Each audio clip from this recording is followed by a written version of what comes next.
ကဘာကြီးကလွဲရင်တခြားကြိုတွေမှာနေထိုင်ရတာဘယ်လိုမျိုးဖြစ်မလဲ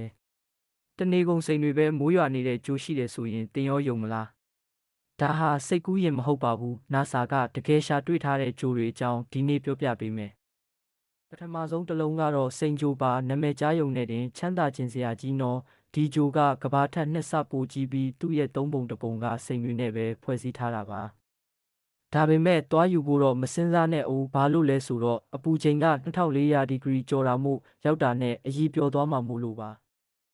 နောက်တစ်လုံးကတော့အပြာရောင်ကြိုလေးပါရုတ်တရက်ကြည့်လိုက်ရင်အေးအေးချမ်းချမ်းရှိလာကြည်လာပေါ့တကယ်တော့အဲ့ဒီကြိုမှာရွာတဲ့မိုးကရေမဟုတ်ပါဘူးအကြီးပြောနေတဲ့ဖန်သားတွေပါ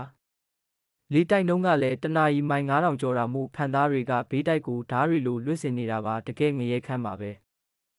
နောက်ဆုံးဂျိုကတော့ J1407B လို့အမည်ရတဲ့ဂျိုပါဒီဂျိုကကျွန်တော်တို့တည်ထားတဲ့စနေဂျိုထက်သူ့ရဲ့ဂျိုပတ်လန်းကွင်းတွေကအစပေါင်း200လောက်ပိုကြီးမားပြီးပိုကျယ်ပြန့်ပါတယ်သိပ္ပံပညာရှင်တွေကတော့သူ့ကို Super Saturn လို့တောင်တင်စားခေါ်ဝေါ်ကြပါတယ်တကယ်လို့သာကျွန်တော်တို့ရဲ့ကမ္ဘာကောင်းကင်ယံမှာဒီဂျိုရှိနေမယ်ဆိုရင်သူ့ရဲ့ခမ်းနားလာတဲ့ပတ်လန်းကွင်းကြီးတွေဟာလာမင်းကြီးထက်တောင်ပိုမိုကြီးမားပြီးတိတိတတ်တာထင်ထင်ရှားရှားမြင်တွေ့နေရမှာပါကဲ